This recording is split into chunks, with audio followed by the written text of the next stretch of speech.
이라고 그렇게 들었습니다. 저는 그 경북 상주와 더불어 이렇게 함께 있는 문경에서 왔고요. 이 경상도의 약자가 경주, 상주 도시를 이렇게 예전에는 큰 도시였기 때문에 경상도고, 이 전라도니까 전주, 나주가 막 그런 걸로 알고 있습니다. 그래서 제가 상주에서 왔고 또 이렇게 이 전주에 있으니까 전라도와 경상도가 함께 있는 거죠. 제가 조금 전에 솔직히 조금 그 말을 좀 못 알아먹어가지고 사야하는 형제님이 선임이 나와서 특성을 한다라고 얘기를 하기에 그 수냄이라고, 수냄의 여인 할 때 수냄이죠. 예, 자매님들 모임을 수냄인데 저는 선임이라고 들어가지고 참 아무리 제가 유명하더라도 선임이 여기 와서 그러면서 이제 제가 이렇게 경상도 사투리를 쓰게 되면 이렇게 오해가 있을 수 있겠다. 그래서 제가 참 조심이 됩니다. 제가 하는 이야기들을 잘 이렇게 못 듣게 되면, 예, 제가 수냄이라고 했는데 성도님들은 선임이라고 들을 수 있으니까, 그래서 참 경상도에서 서는 말들을 좀 최대한 자제를 해야 될 것 같은 생각이 듭니다. 먼저 이렇게 저를 아는 분도 계시고 그렇지 못한 분들도 있어서 잠깐 저를 이렇게 소개해 드리는 것이 예일 것 같습니다. 저는 그 1987년도 대구 대명동 교회에서 고등학교 2학년 때 주님을 이렇게 영접하게 됐고, 그해 9월달에 침례를 이렇게 받게 되었습니다. 그리고 94년도에 그 대구 대명동 교회에서 대구 북부, 지금 이제 팔공로 교회인데 이 팔공로 교회로 개척에 함께 동참되었고요. 또 이렇게 3월달에 개척이 되었고, 저희는 4월 23일 날 결혼을 해서 저는 25살에 결혼을 했고, 현재 제가 이정일 형제하고 친구라 그러니까 다들 이렇게 놀라는 분들이 계시는데, 올해 이제 52살 일남 이녀의 이렇게 아버지가 됩니다. 저희 큰 딸은 27살이고요. 내년에 28이 되는 나이고, 막내는 이제 그 강혁이와 친구인 대학교 2학년 아들이 있습니다. 하나님 말씀을 함께 보시겠습니다. 누가복음 9장 말씀입니다.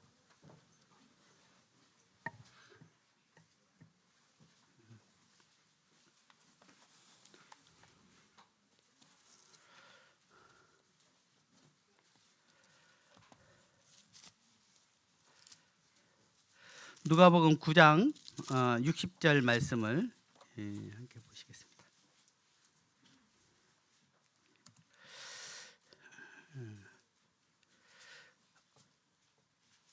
제가 읽겠습니다. 이르시되 죽은 자들로 자기의 죽은 자들을 장사하게 하고 너는 가서 하나님의 나라를 전파하라 하시고,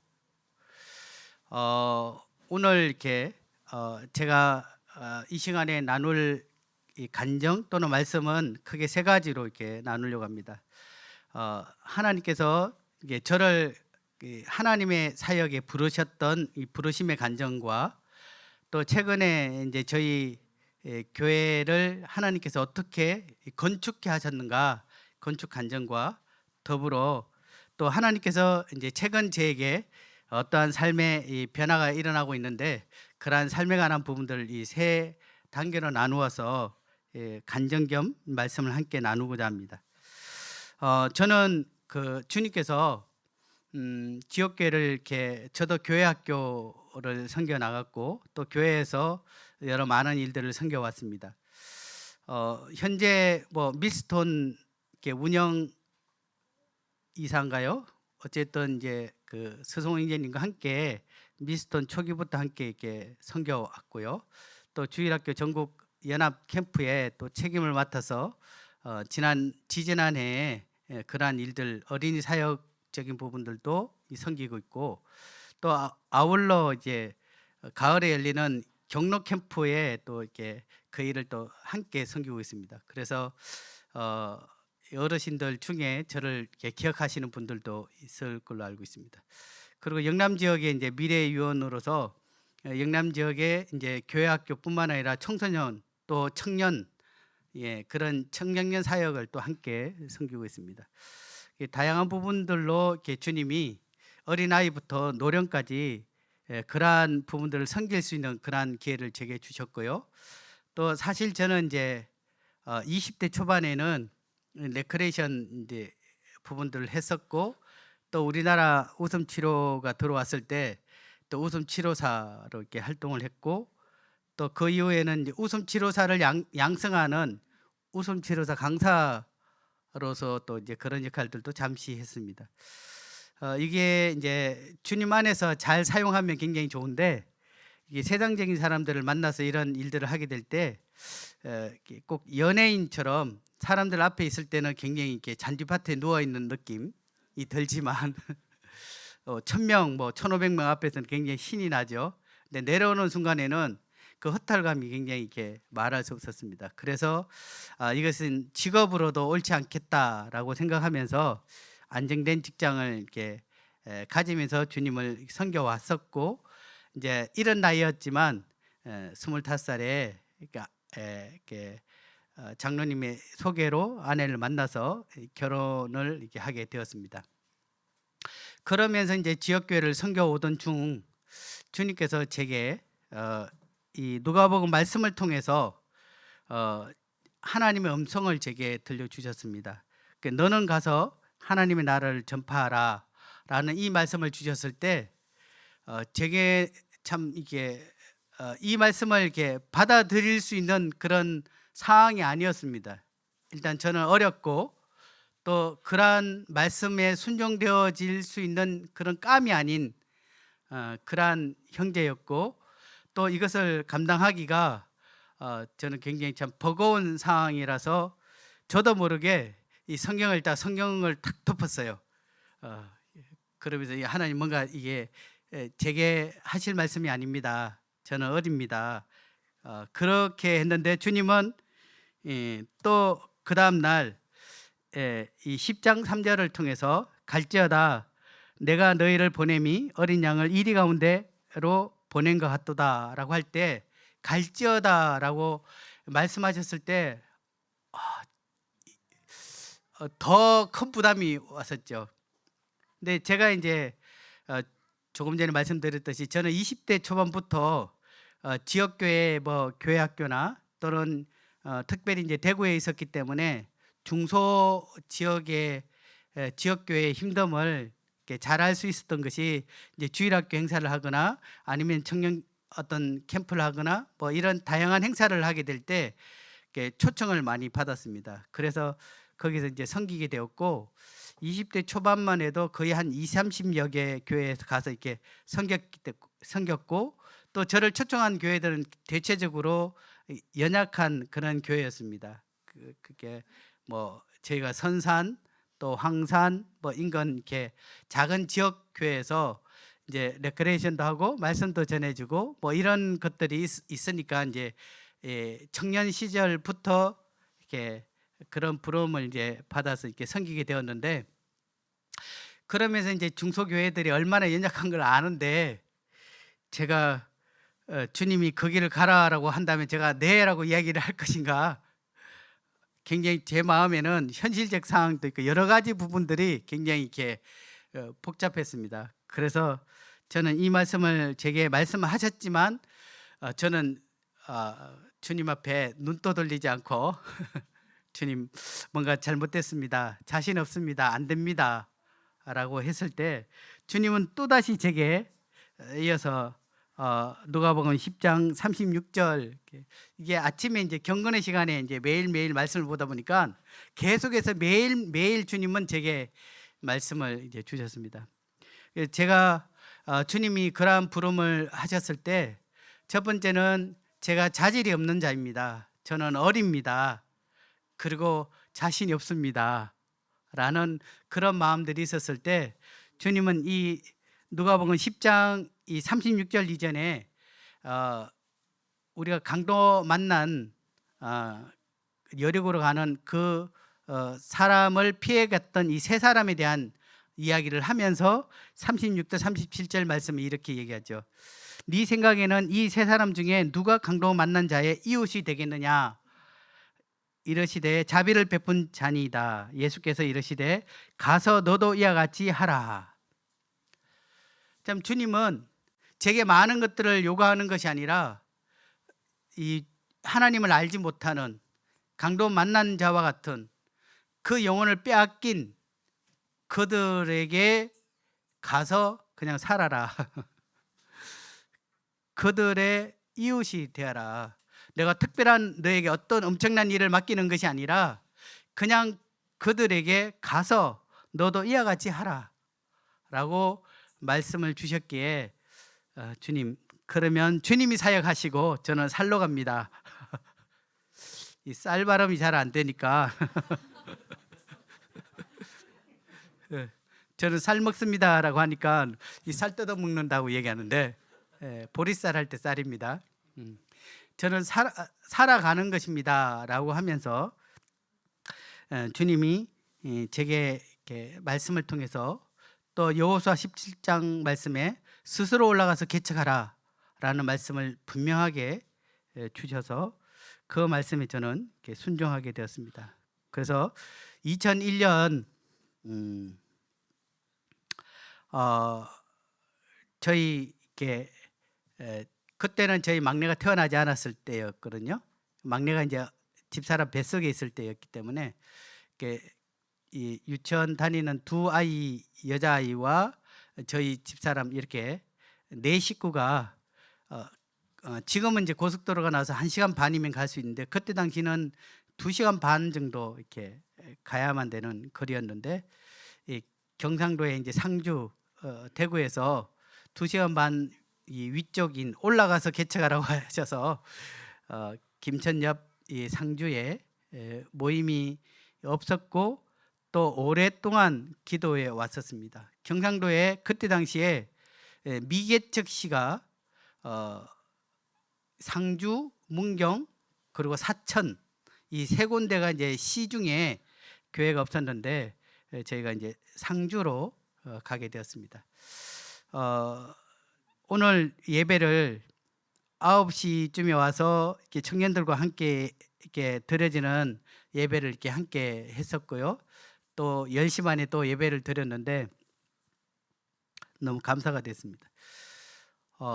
좀 시끌벅적한 대구에서 함께 주님을 섬겨오던 성도들을 떠나서 단신 가정으로 그냥 가족들만 예배를 드렸을 때 한 성도가 얼마나 귀한지, 그리고 함께 사랑을 나누고 있었던 그 성도들의 그 품이 얼마나 귀한지 참 뼈저리게 느끼는 시간이었습니다. 참 한 영혼이 더해질 때까지 참 많은 시간 동안 가족들 그렇게 함께 예배를 드렸습니다.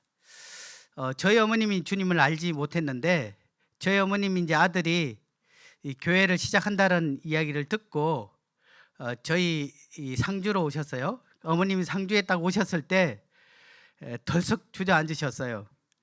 아들이 설교를 하는데 성도는 며느리 하나 있고 두 어린 손녀딸만 둘이 있는 모습을 보면서 어머님 마음이 애가 타셨어요. 그래서 제가 어머님을 모시고 인근 모임에 가서 이제 수요일 날 이 집회를 참석하면서 어머님, 저희도 언젠가는 이렇게 외롭지 않게 될 것입니다. 지금은 어머니 하나님 모르시니까 이해를 못 하시지만 괜찮습니다 라고 얘기를 했을 때 어머님 마음이 전혀 위로가 안 됐던 것 같아요. 근데 거기에서 이제 사역하셨던 인재님이 저희 어머님하고 이제 복음 교제를 좀 해주시기를 했는데 다른 이야기를 안 하고 아들 보니까 가슴이 철렁 내려앉죠. 마음이 아프죠. 그러니까 어머님이 울먹이면서 네 그렇습니다. 그러면 구원 받으셔야 됩니다. 그 어머님이 구원이라는 말을 이렇게 잘 못 들으셨어요. 그 전에 복음을 전했는데도 큰 관심이 없었기 때문에 그러면서 어머님이 구원받으면 아들에게 도움이 된다 하니까 어머님이 구원을 받고자 작심을 하셨어요. 그리고 이제 복음을 전해 주시지 않고 아들한테 들으시오 이렇게 하시고 보내서 제가 4월 동안 복음을 저희 어머님한테 전했는데 상주교의 첫 열매가 저희 어머님이십니다. 어머님 구원을 받으시고 그 이후로 지금까지 참 주님 앞에 신실한 그러한 자매로서의 삶들을 이렇게 살아가시는 모습을 보입니다. 그 이후에 주님이 이 성도들을 보내시고 또 영혼들을 보내셔서 우리 자매님 이 수냄의 여인팀처럼 우리 자매님들 앞에서 특성하는 이렇게 상주에서 모습이고요. 또 저희가 이제 예배를 이렇게 예배당 크기가 한 60평 정도 돼서 저희가 한 절반 정도 이렇게 사택처럼 교회 안에서 살았고요. 또 30평 정도 되는 예배당 홀에 성도들이 함께 이렇게 모여서 예배를 드렸습니다.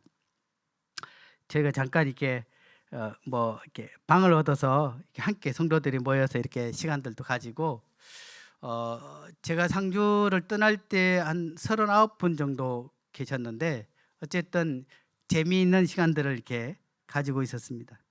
하지만 제 마음에는 이 인근 상주에서 한 20km 정도 떨어진 이 문경시에 대한 부담이 있었습니다. 그래도 거기에 또 구도자들이 있었고 또 복음을 듣고 구원받는 성도들이 생기기 시작했습니다. 지금은 자가가 되면 한 20분이면 충분히 자동차를 타고 오는데 그때는 버스를 타고 와야 되니까 1시간 이상 여기에서 보면 완주군 이렇게 되는 것처럼 그렇게 시간을 가지고 오셔야 되기 때문에 굉장히 성도님들도 힘들었고 또 저도 일주일에 또는 2주에 한두 번씩 문경 지역의 이제 구도자들을 이렇게 만나서 순회하면 아주 진이 빠질 정도로 시간들을 이렇게 그렇게 보내야 되었습니다. 근데 주님은 10년 전에 제게 말씀을 통해서 문경으로 저희 가정을 또다시 부르셨습니다. 또 주님 앞에 또 제 마음에는 부담이 있었죠. 왜냐하면 이제 외로움을 좀 벗어나고 겨우 좀 안정될 만한데 주님은 저를 또 이 문경으로 또 부르시기에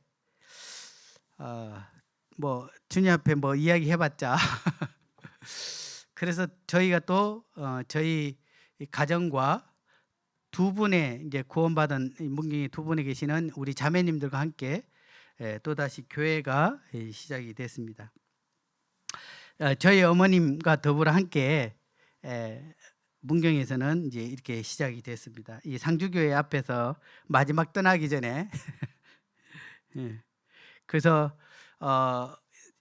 지금 이제 문경교회 예배당은 장판을 까는데 몇 평 정도 되니까 한 15평 반 정도 장판이 깔려졌으니까 거의 16평이 안 되는 공간이었어요.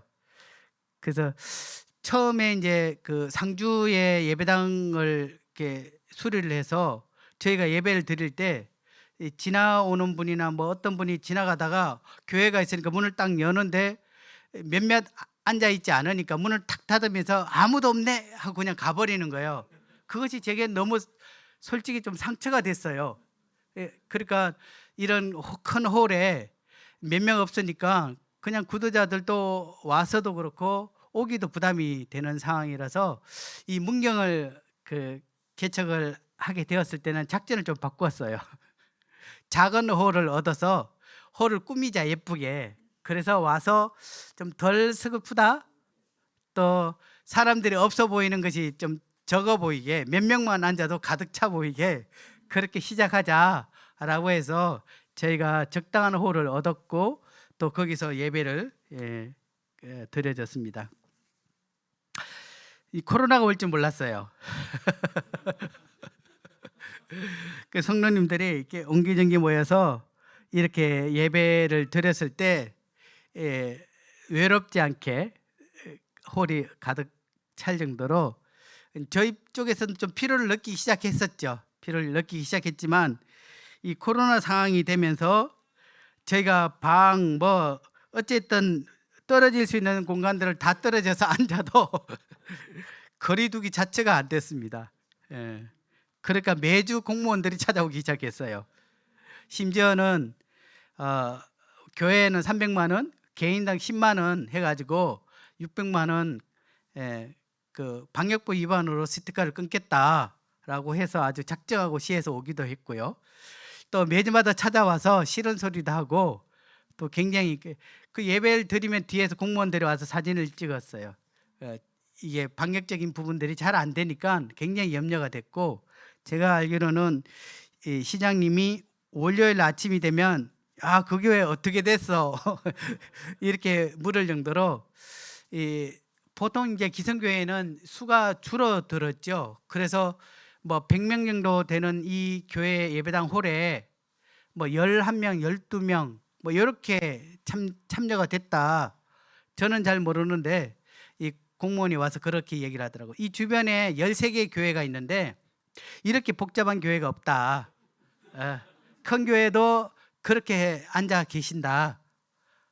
라고 이야기를 하고, 제가 이렇게 친분이 있는 그 기성교회 다니는 장로교 목사님이 저한테 하소연을 하는데, 교인이 57명인데 코로나가 되면서 7명만 계속 정기적으로 교회를 나온다라고 이야기를 하면서 교회 운영이 어렵다라고 이야기를 하소연하는 걸 들으면서 저희는 계속 이렇게 영혼들이 더해지고 성도들은 또 더 많이 이렇게 뭐 이렇게 좀 어디 가면 좋은데 이렇게 예배를 드리게 됐습니다. 그러면서 제가 참 주님 앞에 기도하기 시작했습니다. 주님, 제가 말씀을 따라서 우리가 세상 법을 지키고 또 그리스도인의 선한 간증을 남겨야 되는데, 그렇다 해서 예배를 드리지 않을 수도 없고, 그래서 주님 더 넓은 공간을 주십시오 라고 해서 저희가 생각했던 것이 임대든 사거세든 저희가 넓은 공간을 찾자라고, 최소한 이제 40평 정도 되는 곳을 찾아야 이 30명 정도 되는 성도들이 거리를 둘 수 있기 때문에 그렇게 했는데, 두 가지에 부딪혔어요. 하나는 교회에 대한 평판이 좋지 않으니까 교회라고 하면 아주 쳐다도 안 보는 거죠. 교회 홀이 비워져 있어도 교회는 줄 수 없는 거고, 또 하나는 이제 교회가 굉장히 들어오는 것에 반겨요. 근데 월세가 120만 원씩 이렇게 달라는 거예요. 신축 건물들은 굉장히 이게 고가의 임대료를 요구를 했습니다. 둘 다 저희가 다 어려운 상황입니다. 그래서 주님 앞에 이제는 선택의 여지가 없습니다. 건물을 사도록 해 주십시오 라고 했는데 저희는 돈이 없었습니다. 저희가 헌금 중에 매달 30만 원의 사급세를 빼면 그렇게 많이 여유가 없어요. 1년에 400만 원 정도 사급세로 매번 나가야 되거든요. 그러다 보니까 비축된 상황도 그렇고, 또 노인과 이 젊은 청년들이 이제 주로 있었기 때문에 가정이 많지 않다 보니까 그렇게 여유가 없는 상태가 되었습니다. 하지만 저희는 기도했습니다. 시편 126편을 함께 보시겠습니다. 주님이 저희가 이제 건축을 시작하기 전에 이 시편 126편 말씀을 통해서 주님 제게 주셨고, 또 저희가 이 말씀을 붙들고 이 성도들과 함께 저희가 건축을 시작했던 그러한 말씀입니다. 126편 1절부터 3절까지 읽겠습니다. 여호와께서 시온의 포로를 돌려보내실 때 우리는 꿈꾸는 것 같았도다. 그때 우리 입에는 웃음이 가득하고 우리 혀에는 찬양이 찼었도다. 그때 문나라 가운데서 말하기를 여호와께서 그들을 위하여 큰 일을 행하셨다 하였도다. 여호와께서 우리를 위하여 큰 일을 행하셨으니 우리는 기쁘도다. 이스라엘 백성들이 이 포로로 돌아왔을 때 이와 같은 고백을 했습니다. 우리는 꿈꾸는 것 같았도다.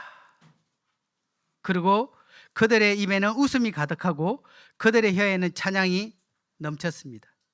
그리고 그들을 바라봤던 문나라 사람들이 그들을 향해서 여호와께서 그들을 위하여 큰 일을 행하셨다라고 이야기하였고, 또한 3절에 그들 또한 여호와께서 우리를 위하여 큰 일을 행하셨으니 우리는 기쁘도다 라고 고백했던 이 말씀을 제게 주시면서, 주님, 저희도 이러하기를 원합니다. 저희도 이러하기를 원합니다. 이것은 우리가 할 수 있는 일이 아닙니다. 이스라엘 백성들이 이 포로로 귀환되었던 것이 그들의 노력에 의해서 이루어진 것이 아니잖아요. 하나님의 때에 하나님께서 그 일을 친히 놀라운 이방 나라의 임금의 마음을 바꾸어서 그들을 다시 고토로 돌려보내는 역사들을 이루었던 것처럼, 제가 온전히 주님의 약속을 의지하고 주님께 기도했습니다. 주님, 저희가 이와 같은 고백을 끝날에, 이 건축이 완공되는 날 또는 그 일을 이루었을 때 주님께서 이와 같은 영광을 취하시길 원합니다. 그리고 성도들과 함께 기도했습니다.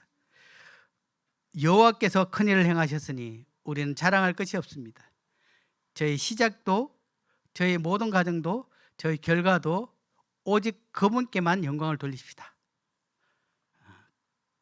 근데 이제 주님이 이제 5절 6절 말씀을 또한 우리에게 보여주셨어요. 5절 6절 같이 한번 읽어보겠습니다. 자, 눈물 흘리며 시작. 눈물을 흘리며 씨를 뿌리는 자는 기쁨으로 거두리로다. 울며 씨를 뿌리러 나가는 자는 반드시 기쁨으로 그 곡식단을 가지고 돌아오리라. 이러한 일들을 행할 때 주님이 이스라엘 백성들에게 요구했던 부분들이 있습니다. 눈물을 흘리며 씨를 뿌리는 자, 울며 씨를 뿌리는 그들에게 주님은 기쁨의 단을 가지고 돌아올 것이다 라고 말씀하셨습니다.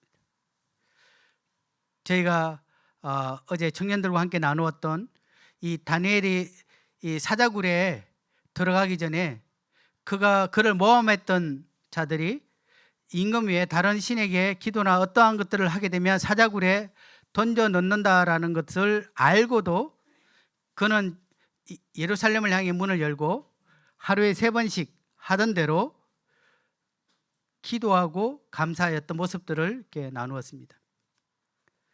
다니엘은 하나님께서 이스라엘의 회복을 위해서 그는 간절히 기도했습니다. 눈물을 흘리며, 또한 자신의 생명이 어떤 위협을 받을지라도 하나님께서 그것을 이루어 주시기를 간절히 기도하였고, 또한 그것을 이루실 하나님을 향해 감사하였던 모습들을 보게 됩니다. 우리에게 일어난 어떤 것 거저 이루어지는 것이 없습니다.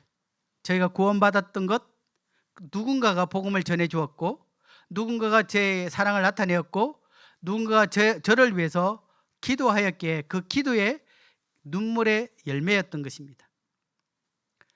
하나님의 역사는 하나님께서 친히 하십니다. 그러면 저희는 아무것도 하지 않고 그냥 하나님을 바라보는 것이 아니라 저희가 하나님 앞에 해야 될 부분들이 있었습니다.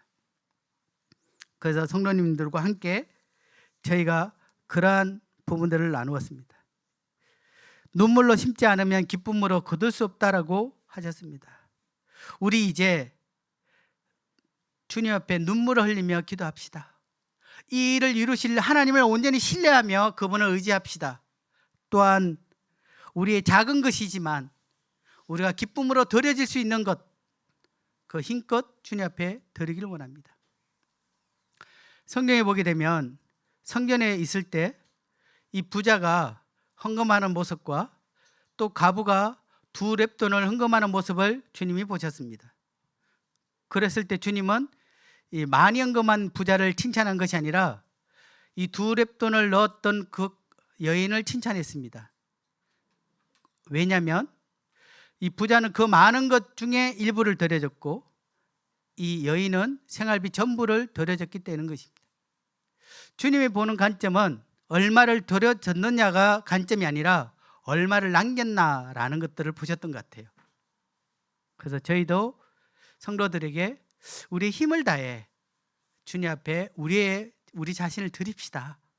그리고 눈물 흘리며 그날을 바라보게 될 때 주님은 이 오병이어의 기적을 보리떡 5개 물고기 2마리의 어린아이의 이 식사 용량밖에 되지 않는 것이지만 주님은 그것을 통하여 주님은 놀라운 기적을 행했던 것처럼 저희도 주님 앞에 그렇게 합시다 하면서 제가 성도님들에게 울며 씨를 뿌립시다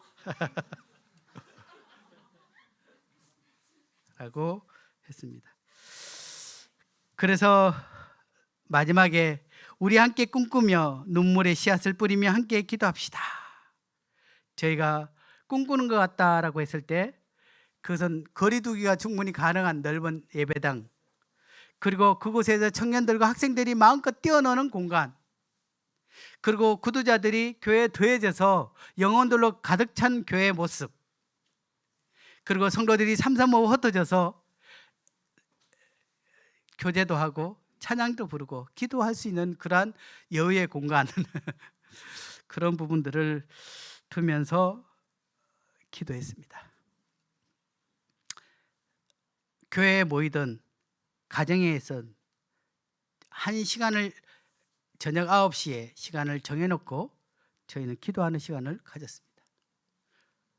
오직 주님만이 이 일을 행하실 수 있기 때문에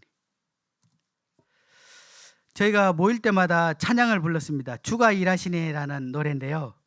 날이 저물어 갈 때, 빈들에서 그럴 때, 그때가 하나님의 때. 그러니까 참 저희가 할 수 있는 일들이 한계에 부딪혔을 때 그때가 하나님의 때다라는 가사 내용입니다.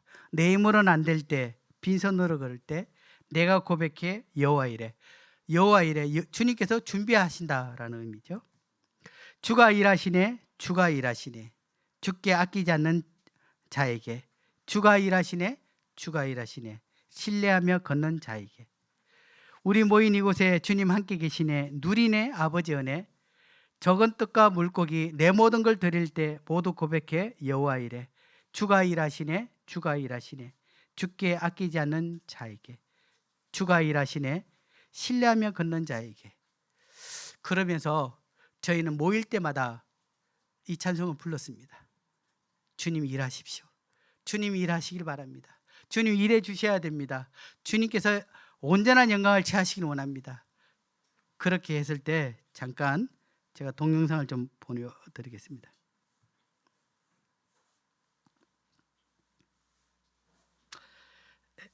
15년 전 저희가 첫예배 때의 모습입니다. 이제나 이제는 교회의 모습이죠. 아무리 뛰어도 교회 거리두기가 안 되더라고요. 이러한 상황에 이르렀습니다.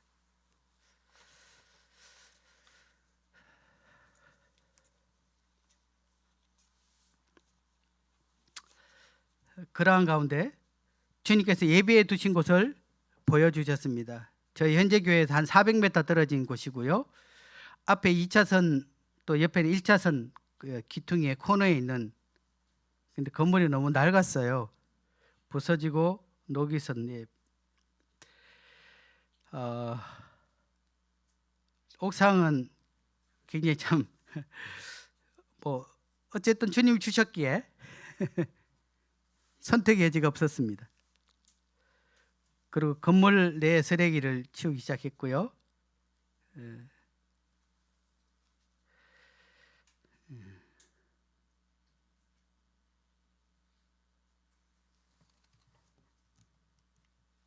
잠깐만요.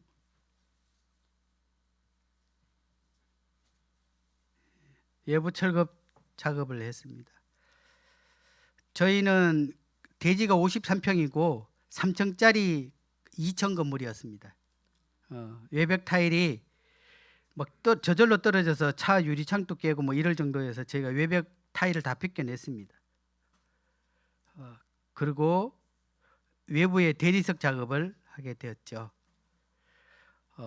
대구에 대리석업을 하고 계신 형제님께서 원가만 받으시고 일당을 받지 않고 이렇게 섬겨 주셔서 외벽 작업을 하게 되었고요.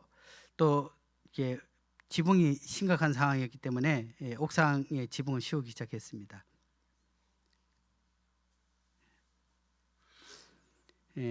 내부 철거는 저희가 다른 분들에게 맡기려면 돈이 들어가니까 저희가 직접 이렇게 할 수 있는 것들은 저희가 다 했습니다. 자매님들도 예외가 아니었습니다.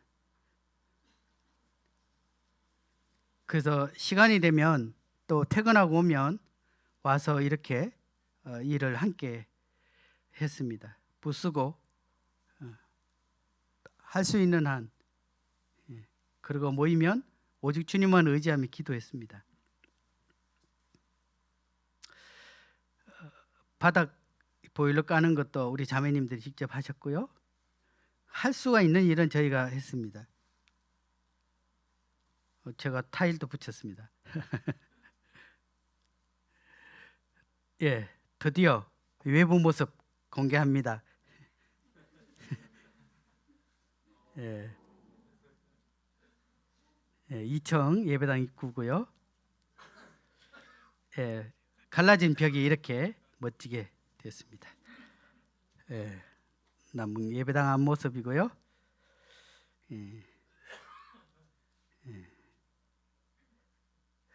카페인 줄 알고 지나가는 사람도 있었습니다. 실내 1층 입구는 이렇게 되어 있고요. 부엌 겸 카페는 이렇게 됐습니다. 손님방이고요. 1층에 손님방.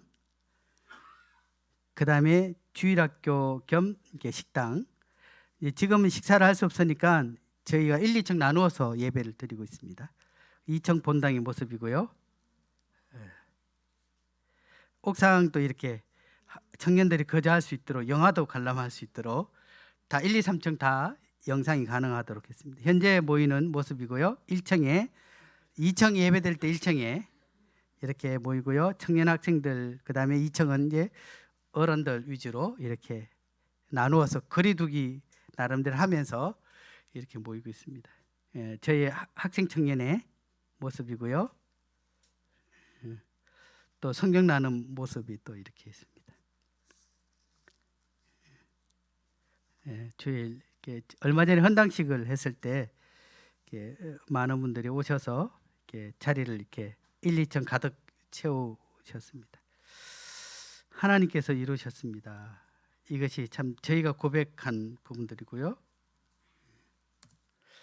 그렇게 이렇게 낡았던 건물들이 이렇게 외벽이 대리석으로 아주 멋지게 포장됐고 샤시도 이중창으로 다 되었습니다. 이 외벽도 이렇게 깨끗하게 되었고요. 그렇죠. 이렇게 참 나름대로 이렇게 함께 성도들이 이렇게 하셨습니다. 한 4억 원의 돈이 들어갔는데요. 정말 주님이 놀랍게 처음에는 좀 대출을 좀 받으면 결론적으로는 저희가 대출 없이 온전하게 주님이 다 채우셨습니다. 대출을 좀 받으면 좀 걱정을 덜하고 할 건데 대출이 안 되더라고요. 두 가지 조건이 안 된대요. 하나는 성도들이 너무 작아서 헌금이 많지 않으니까 안 된다. 또 하나는 담보될 게 없다. 그래서 저희는 전혀 사람을 의지하지 못하고 온전히 하나님께서 하셔야만 되도록 상황을 만들어 주셨어요. 그래서 더욱 주님을 울며 매달릴 수밖에 없습니다. 주님 하십시오. 주님이 이루어 주십시오. 근데 주님께서 하게 하시더라고요. 그래서 저희가 성도들이 주님이 하셨습니다 라고 말할 수밖에 없도록 주님은 그 모든 것들을 친히 이루어 가셨습니다. 어떻게 이 작은 교회에서 빚 없이 이것들이 이루어질 수 있느냐? 저의 대답은 하나입니다. 주님이 일하셨습니다.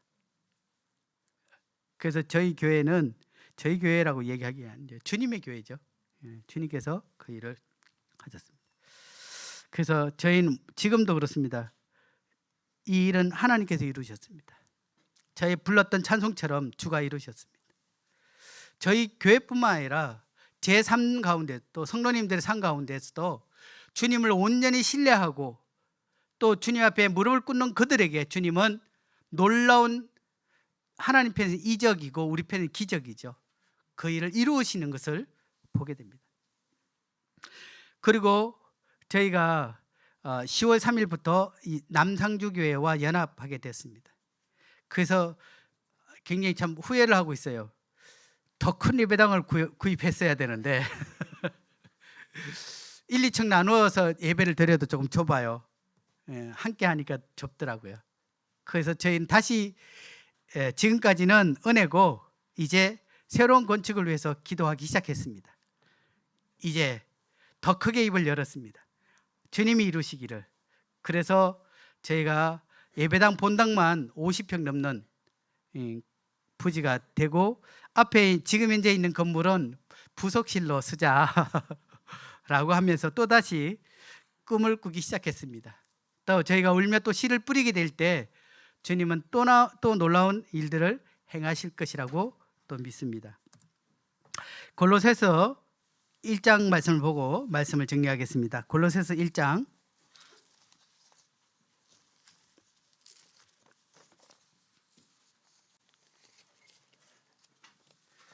24절 25절 말씀입니다. 저는 주님 앞에 꿈이 있습니다. 어떤 꿈이냐면 저는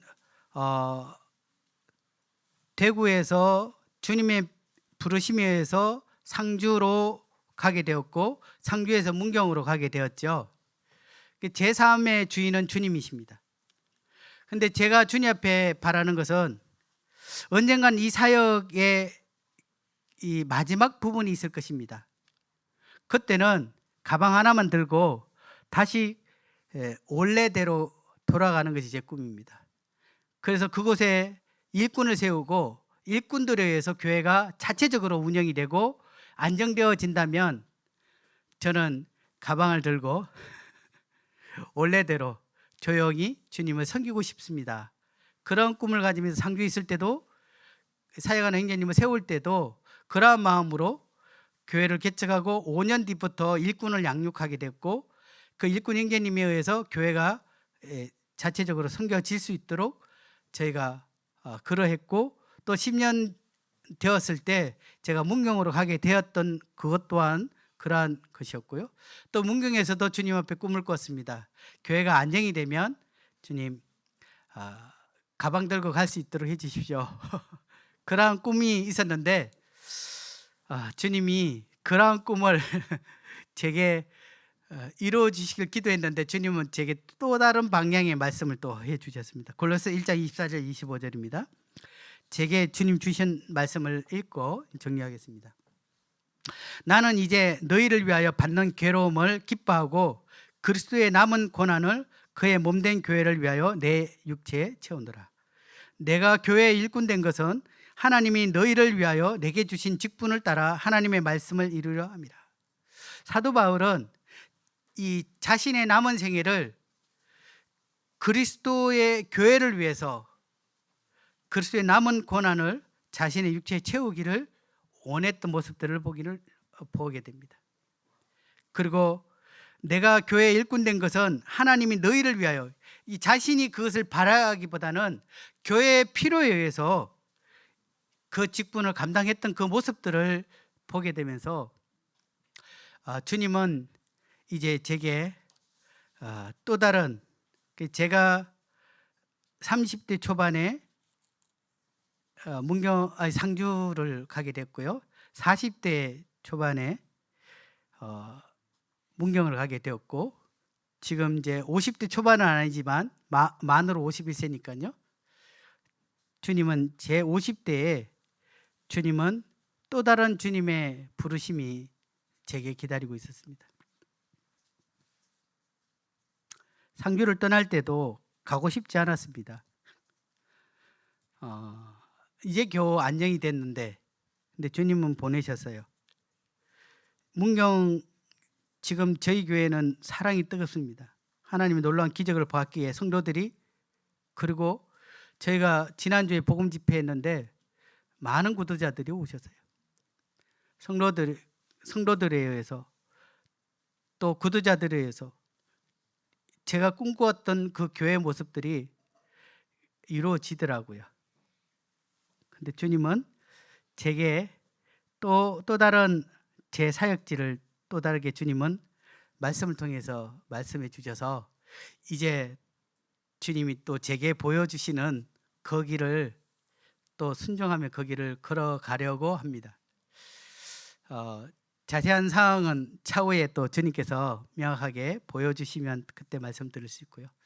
그래서 저희 가정은 이 문경에서 떠나서 주님이 보여주신 또 다른 사역지를 향해서 기도하고 있습니다. 그래서 참 제 삶 가운데 참 주님 앞에 감사한 부분들이 있습니다. 저는 이번에 공사하면서 느꼈던 것이 도구가 어떤 역할을 하는지 알았습니다. 망치는 못 박을 때 쓰잖아요. 근데 망치를 가지고 실리콘을 바를 때 쓰거나 뭐 또 어떤 뭐 타일을 어떻게 할 때 뭐 망치로 다 쓰는 게 아니잖아요. 망치가 쓰여질 그 용도에만 망치가 필요한 것처럼 제 삶이 주님 앞에 하나의 도구입니다. 그래서 주님이 그러한 부분들을 필요할 때 사용하는 거죠. 그리고 도구된 제 입장에서는 하나님께서 하나님의 일을 하려고 할 때 제 인생을 들어서 그것을 사용하는 그 순간이지만, 망치가 못 박을 때 잠시의 순간이지만 제 삶을 통해서 하나님께서 일을 이루신다는 것에 대해서 저는 제 삶의 큰 영광이고, 그것은 주님 앞에 돌이키선 제 은혜였던 것을 보게 됩니다. 지금도 주님이 제 삶 가운데 어떻게 인도하실지 불안하기도 하고 좀 초조함도 있지만, 그분은 분명하게 그분의 이름을 위하여 의의 길로 인도하시고 또 제 삶뿐만 아니라 친히 주님의 몸된 교회를 그분의 영광을 드러내시는 일에 그러한 삶들을 사용하실 것을 또한 믿고 있습니다.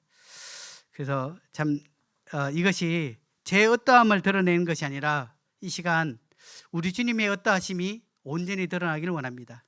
우리 주님은 살아계십니다. 우리 주님은 지금도 역사하시고 지금도 자기를 찾는 자에게, 또 울며 자기를 눈물로 씨앗을 뿌리는 그들에게 기쁨의 단을 허락하시는 그 주님을 보게 됩니다.